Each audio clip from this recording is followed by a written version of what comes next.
খবর 24 সাথে আপনাকে স্বাগত। নতুন নতুন খবর জানার জন্য আমাদের চ্যানেলে চোখ রাখুন। খাস কলকাতার বুকে হারহিম করা ঘটনা। ট্রলি ব্যাগে বন্দি দেহাংশ ফেলতে গিয়ে আটক 2 মহিলা। অভিযোগ, ট্রলি ব্যাগে রয়েছে এক মহিলার টুকরো টুকরো করে কাটা দেহ। মঙ্গলবার সাত সকালে কলকাতার আহিরিটোলা ঘাটে ওই ট্রলি ব্যাগ হাতে 2 মহিলাকে দেখা যায়। স্থানীয় বাসিন্দা ও পথচারীরাই দেখতে পান ওই রক্তমাখা দেহের টুকরো। মুন্ডহীন দেহ লোপাট করার চেষ্টা হচ্ছিল বলে অভিযোগ। 2 মহিলাকে আটক করা হয়েছে। মঙ্গলবার সকাল 7:30 নাগাদ বিষয়টা প্রথমে চোখে পড়ে আহিরিটোলা ঘাটের এক মহিলা কর্মীর। তিনি জানান, এদিন সকালে ঘাটের তালা খুলতে গিয়ে তিনি দেখেন 2 মহিলা ট্যাক্সি থেকে একটি ট্রলি ব্যাগ হাতে নামছেন। ট্যাক্সিওয়ালার সঙ্গে টাকা পয়সা নিয়ে বাগবিতণ্ডা হচ্ছিল। পরে ট্যাক্সিটি চলে যায়।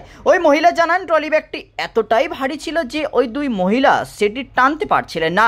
সেটা দেখেই তার সন্দেহ হয়। সকালে ঘাটে যোগা করেন অনেকেই, তাদেরকে গিয়ে বিষয়টা দেখতে বলেন ঘাটের ওই মহিলা কর্মী। বাকিরা পরামর্শ দেওয়ায় তিনি পুলিশ ফাঁড়িতে গিয়ে খবর দেন। পুলিশ কর্মীরা এসে প্রশ্ন করলে ওই 2 মহিলা প্রথমটায় দাবি করেন একটি ল্যাব্রাডর কুকুরের দেহ আছে ভেতরে, কিন্তু স্থানীয় বাসিন্দারা তা মানতে চাননি।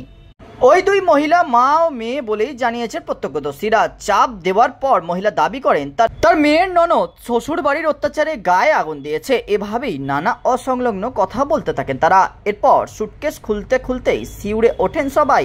প্রত্যক্ষদর্শীদের দাবি, এক মহিলার দেহের 4 টুকরো করা, কাউকে খুন করে দেহ লোপাট করার চেষ্টা করা হচ্ছিল বলে অভিযোগ উঠছে। ব্যুরো রিপোর্ট, খবর 24।